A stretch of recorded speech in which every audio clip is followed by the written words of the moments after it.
일정한 차이를 가지는 수열의 나열이 등차 수열, 등비는 일정한 비율을 가지는 수열이 등비 수열이죠. 그래서 등차 수열은 앞에 항에서 전항을 빼면 공차인 D가 나올 거고, 등비 수열은 비율을 가지니까 앞에 항에서 전항을 나누면 R이라는 공비가 나온다라는 거니까, 얘를 이용하시면 일반항을 잡을 때 등차 수열과 등비 수열이 이렇게 나오겠지. 그러니까 등비 수열 해보면 두 번째 항은 첫 번째 항에다가 R을 곱한 거잖아.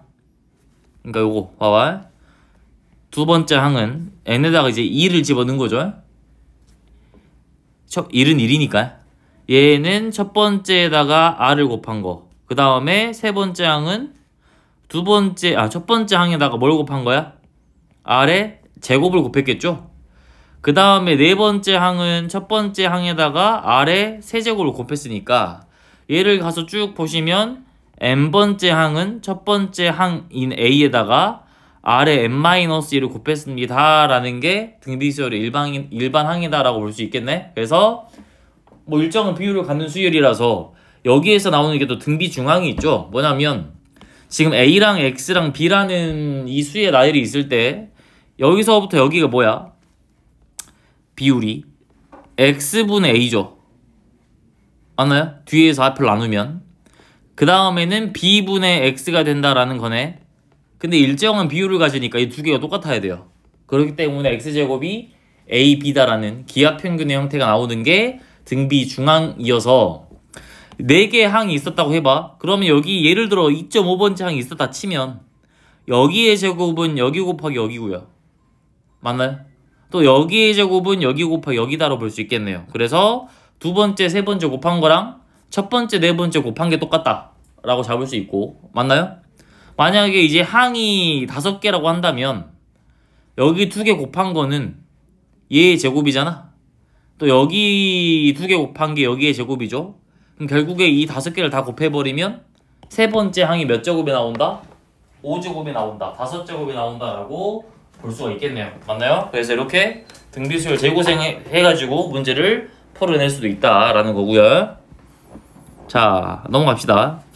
그 다음 쭉쭉 나와가지고 뭘 배웠냐면 이제 등차수열의 합을 배웠듯이 등비수열의 합을 배웠네요. 이거 이용해서 오늘 배울 내용인 원리합계까지 갈 거예요. 원리합계. 자, 봅시다. 등비수열의 합을 어떻게 쓸 거냐면 그대로 쓰시면 돼. 그러니까 수열의 합을 이제 SN이라고 정의 내렸을 때 SN은 첫 번째부터 n번째까지 빠짐없이 더하는 거죠. 이해됐나요? 그래서 첫 번째 항부터 n번째 항까지 더했습니다 라고 쓴 거네요. 여기에 첫 번째 항이잖아. 첫 번째 항, 두 번째 항을 거쳐서 n번째 항까지. 그 다음 여기 SN에다가 R을 곱할 거야. RSN 되겠죠? 그러면 첫 번째 항에 R이 곱해지니까 AR부터 튀어나오겠네요. 그래서 여기를 거쳐서 AR의 n제곱까지 나오는데 내가 구하려고 하는 건 SN이잖아. 그래서 이 두 개씩을 빼버리시면 1-R의 SN이 A 곱하기 1-R의 n제곱 형태가 나오겠죠? 그럼 얘를 SN은으로 고쳐버리면 이거 이제 얘는 암기가 돼야 되고 까먹으면 안 돼요. 두 개 똑같은 말이야. 그래서 결국에 SN이라는 건 1-R로 나눈 거죠? R은 1이 아닐 거니까. R이 왜 1이 아니겠니? 물론 1이어도 상관없는데 R이 1인 거는 우리가 굳이 이걸로 구할 필요가 없어. R이 1이면 계속해서 예를 들어서 첫 번째 항이 2였다면 얘가 등비수열이라는 전제하에 공비가 1이었으면 계속 2라는 항이 반복돼서 나오니까 굳이 등비수열의 합공식을 쓸 필요가 없잖아요. 2가 n개 있다 해서 2 곱하기 n이 답이 되겠죠. 맞나요? 그래서 R이 1이 아닐 때는 이 공식에 집어넣으면 SN이 나올 건데 1-R분의 A의 1-R의 n제곱 형태로 쓸 수도 있고 위아래 마이너스 곱해버리면 이렇게 나타낼 수도 있겠네요. 그러니까 공비가 1보다 크면 얘가 플러스로 나올 거니까 쉬울 거고 공비가 0과 1 사이에 있으면 얘가 플러스 나올 거니까 이렇게 쓰는 게 낫겠네. 그죠? 그래서 등비수열의 합이 이런 형태로 나왔고 이제 봐봐. 이 등차수열은 어떤 특징이 있었죠? n에 대한 2차식이고 상수항이 0이면 걔는 첫 번째부터 등차를 이룬다 했었죠. 이해됐나요? 그러니까 봐봐. 요런 느낌이잖아. 지금까지 하는 거는 이 AN을 가지고 SN을 구했는데 문제에서 SN을 알려준 상태에서 AN을 구하라는 문제가 있단 말이야. 이럴 때는 어떻게 하는 게 정석적인 방법이니? SN에서 SN-1을 빼면 AN이 나오겠죠. N번째까지 더하는 거에서 N-1번째까지 더한 걸 빼면 AN이 나오겠잖아. 근데 이때는 봐봐. 여기 보이는 이 N-1이라는 게 정의가 돼야 되기 때문에 N-1이 1보다 크거나 같아야 돼. 0번째 항 없으니까요. 그래서 결국에 n이 2보다 크거나 같을 때는 이거 두 개 뺀 걸로 일반항 구하는데, 그럼 n이 1일 때는 뭘로 구하시면 돼요? n이 1일 때는 일반항 A1을 어떻게 한다 했나요?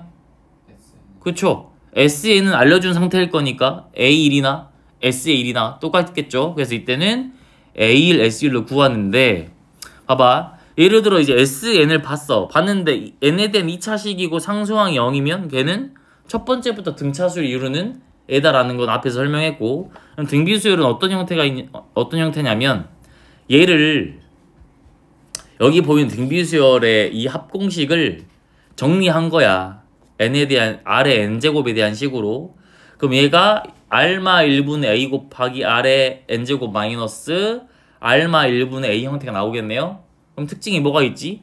여기 보이는 얘랑 r의 n제곱의 개수랑 상수항을 더해버리면 0 나오네요. 그래서 SN을 봤는데 SN이 지수식이고 r의 n제곱에 대한 지수랑 상수항을 더했는데 0이 나오는 지수식이라면 얘는 첫 번째 항부터 등비수열을 이룰 거다라고 우리가 알 수 있다라고 했었죠. 그래서 이 등비수열의 합공식을 이용해서 이제 원리합계를 볼 건데, 여기 잘 보세요. 원리합계는 어려워하니까. 자, 봅시다. 원리합계. 얘가 뭐냐면 말 그대로 원금과 이자를 합쳐가지고 얼마를 받게 되냐, 대출이었다면 얼마를 내야 되냐라는 문제야. 크게 두 가지로 이제 보는 건데, 단리법하고 복리법이 있어요. 근데 단리법은 거의 안 나와. 거의가 이제 복리법으로 나올 거야. 단리법이 뭐냐면 말 그대로 써져 있는데 그대로예요. 원금에 대한 이자만 계속해서 붙여진다라는 거니까, 예를 들어서 내가 100만 원을 예금을 했어. 여기에 대한 이자가 붙겠죠. 연이율이 뭐 10%였다 생각을 해봐. 뭐 거의 이런 경우 없겠지만 연이율이 10%면 이 원금 100만 원에 대한 10%만 계속 붙는 거예요. 얼마야 그러면? 10만 원이죠. 그러니까 뭐 연이율이라 치면 1년이 지났을 때는 110만 원이 될 거고요. 맞나요? 그 다음에 1년이 더 지나면 어차피 원금은 100만 원이었으니까 또 10만 원만 붙는 거야. 여기는 또 뭐가 되는 거야? 120만 원이 되는 거죠. 그 다음 1년이 흘러도 얘는 똑같이 130만 원 이렇게 가는 게 단리법인데, 얘는 계산이 너무 쉬워서 안 나와요. 그죠? 근데 복리법이 뭐냐면, 복리법은 계속해서 이 누적되는 거야. 원금이. 무슨 말이냐면 얘는 애초에 넣었던 100만 원에 대한 10%만 붙는데, 복리법 뭐냐면 똑같이 100만 원을 넣었어. 연이율이 10%야. 그럼 그 다음 해에는 110만 원이 되는 것까지는 똑같은데, 그 다음에는 또 뭐에 대한, 이 110만 원에 대한 10%가 붙는 거예요. 그 얼마가 붙죠? 11만 원이 붙나요? 그럼 그 다음은 121만 원을 받게 된다 이 소리예요. 이해됐나? 그러니까 이거 두 개 차이는, 단리법은 애초에 넣었던 원금에 대해서 이자가 붙고요. 그러니까 이자가 확정되는 거죠. 10만 원으로. 복리법은 여기에 대한 이자가 붙었으면 또 여기에 대한 이자가 또 10%가 붙는 거니까 얘가 이제 등비수열의 합으로 문제를 풀어낼 수 있다, 이런 느낌으로 가겠네? 이해된가? 그래서 봐봐. 이건 굳이 안 쓸게. 문제로 가서 볼게요. 단리로 예금을 한 경우 200만 원을 연이율 5%로 20년 동안 예금을 했대. 원리합계를 구하래. 원리합계라는 거 원금하고 이자를 다 더해서 얼마를 받게 되냐 이 소리야. 원금도 다시 받잖냐, 예금하니까. 이해된가요? 그러면 보통 단리는 예금이죠. 예금 봅시다.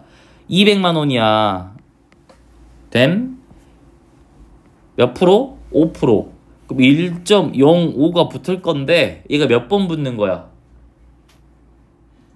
20번 붙는 거다라는 거네요. 그럼 여기 나온 게 지금 뭐야? 이자인가요? 이해됐니? 오케이? 20년 동안 받을 이자를 다 더한 값이야. 여기에다가 원금이었던 이것만 하면 되겠네요. 1.05를 해버렸으니까 너무 쉽죠? 이건 거의 안 나와. 이게 나와요. 봐봐. 1년마다 복리로 예금을 할 경우 그럼 첫 번째 1년 2년 3년을 거쳐서 쭉 가가지고 20년까지 가겠네. 그럼 여기에 봐봐 200만원 넣었잖아. 이해됐니? 이 예금이다. 적금 아니야? 적금 또 달라? 여기에서 붙겠지? 얼마만큼이? 얼마만큼이 붙어요? 200에 1.05가 붙어버리겠네요? 확인됐나? 잠깐만 위에 복리로 써버렸다. 미안. 단위죠 단위. 그죠? 이게 얼마야? 200만원의 5%는 200에 5%니까 그죠? 0.05 곱하면 되겠죠? 0.05 곱하면 되는데 이게 몇 번? 20번이야. 이게 이자라고요? 이해됐나요? 여기에 뭐까지 더해지는 거지? 원금인 200까지 더해지는 거네요. 이게 단리법. 복리는 요거야. 여기에서 이놈에 대한 이자가 또 붙었잖아. 그럼 200에 1.05의 제곱이 들어갈 거고 그 다음은 200에 1.05의 세제곱 이렇게 들어가는 게 복리법이다 라는 겁니다. 이해되셨나요? 근데 예금도 잘 나오진 않아. 뭐가 나올 거냐면 적금 형태가 나올 거예요. 적금형 봅시다. 뭘로 볼까요? 네, 이걸로 봅시다. A만원을 4% 이율 1년마다 복리로 계산해가지고 여기에 주목하셔야 돼. 초인지 말인지 초랑 말에 의해서 달라져요. 왜냐면 초에 넣었으면 그 연도에 대한 이자가 붙잖아. 이해됐나? 그 해 초에 넣었으면 예를 들어서 2023년 초에 넣었어. 그럼 받을 때 2023년에 대한 이자를 받죠. 근데 2023년 말에 넣었으면 그 해에 대한 이자는 안 받겠네요. 이해됐나요? 그래서 초인지 말인지 구분을 잘 하셔야 되고 해봅시다. 1년 2년 3년 쭉 가서 10년 동안 매년 초에 적립을 해서 312만원짜리 가전제품을 사려고 한다 이 소리야. A만원을 넣었어요. 봐봐. A만원을 1년마다 매년 초에 적립을 한대. 그럼 이 말은 매년마다 A1씩 집어넣는다 이 소리가 되겠네요. 맞나요? 되니? 그러니까 이 봐봐. 내가 A1을 넣었어. 초부터 지금 문제가 무슨 말인지 알겠어? A만원을 연이율 4% 1년마다 복리로 10년 동안 적립하니까 적금의 형태야? 이해되니? 그럼 봐봐. 1년째에도 A만원을 넣을 거고 2년째에도 A만원을 넣겠죠?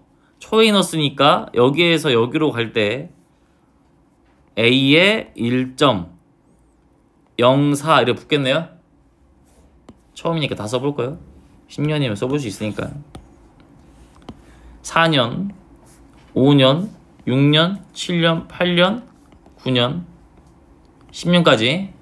그럼 여기로 갈 때는 A의 1.04의 제곱, 여기는 A의 1.04의 세제곱 이렇게 쭉 가겠네. 그러면 8년째는 A의 1.04의 7제곱인가요? 맞나? 얘는 몇 나오니? 8제곱. 얘는요? 9제곱. 요런 형태로 나오겠네? 이해되셨나? 확인됐나요? 그 다음에 또 2년째에도 A1을 넣었잖아. 매년마다 적립하니까.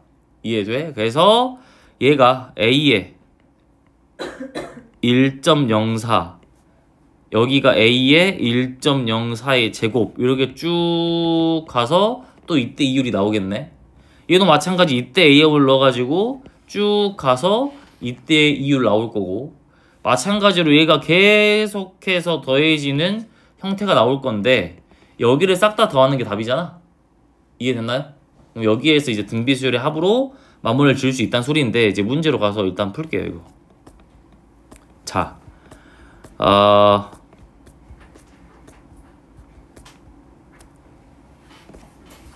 요걸로 볼까요? 봅시다. 23번. 아까랑 거의 비슷해. 연이율이 4%짜리고 1년마다 복리예요. 봐봐. 매년 초에 넣었는데 5년째 말에 받았어. 그러면 이게 무슨 연관이 있을까요? 5년째에 대한 이자도 받겠네. 왜냐면 초에 넣어가지고 말에 받았잖아. 이해됐나요? 그럼 5년째 초에 집어넣어서 5년째 말에 받을 때 이율이 붙겠네 한번. 그러니까 얘를 이렇게 바꾸셔도 돼. 6년째 초라고 생각하셔도 돼요. 맞나요?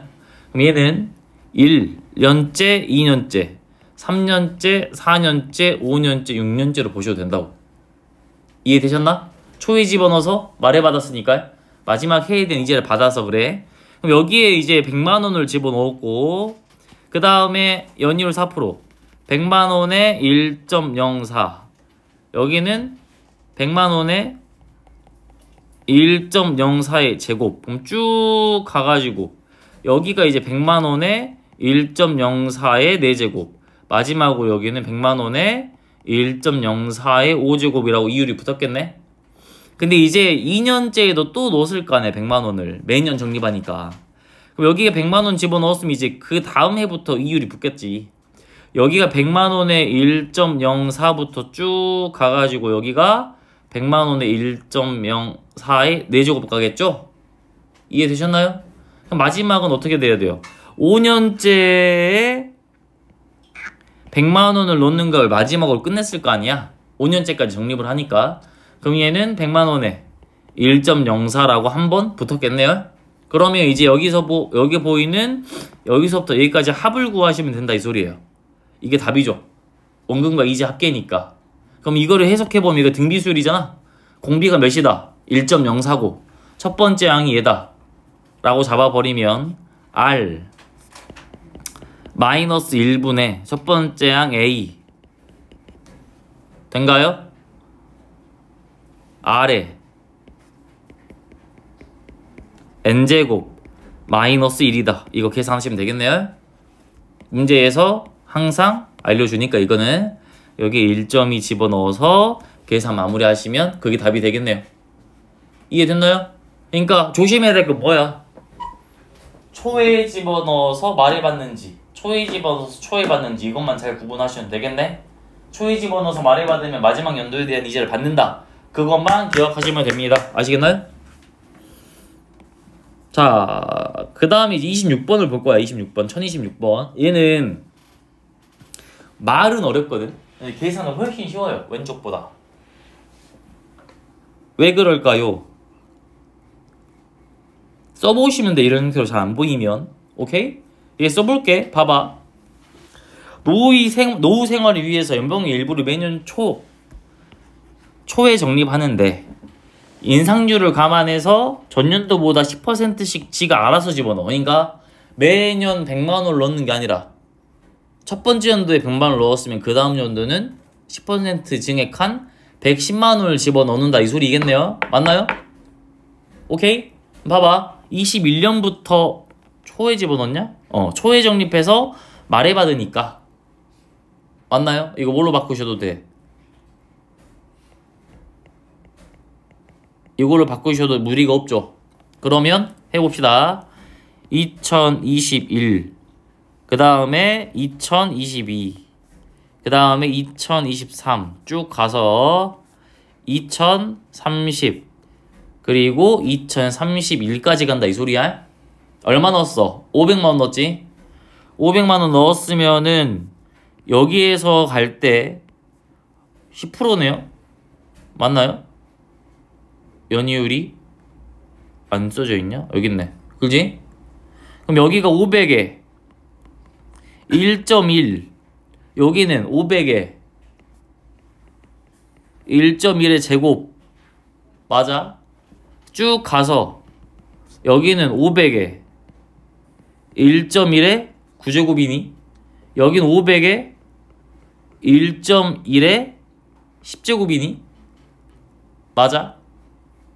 확인됩니까? 근데 봐봐, 원래 이 말이 없었잖아? 이 말이 없었잖아? 방금 했듯이 이렇게 하면 돼. 500에 여기가 500에 1.1 이렇게 가겠죠. 이해됐나요?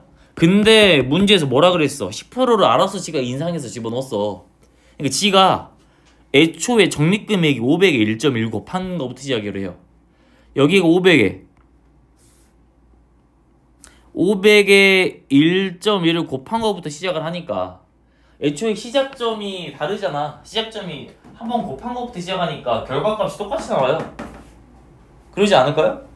그럼 얘 쭉 가가지고 여기가 똑같이 500에 1.1에 10이야. 그럼 봐봐, 3년째에도 지가 전년도보다 알아서 10% 증액해서 넣으니까 500에 1.1에 제곱해서 들어가. 그러면 쭉 하면 어차피 똑같이 나오겠지. 500에 1.1에 10제곱. 마지막 연도까지 똑같겠네. 이해됐나요? 그럼 그냥 여기에다 몇만 곱하면 돼요? 10만 곱하면 끝나겠네. 여기다 그냥 10만 곱하면 끝난다 라는 거니까 말은 더 많지만 계산은 훨씬 쉽죠. 이해되셨나? 그래서 크게 이런 두 가지 형태의 유형이 나온다 라는 것을 기억을 해 두시면 좋을 것 같습니다. 아시겠나요? 그럼 일단은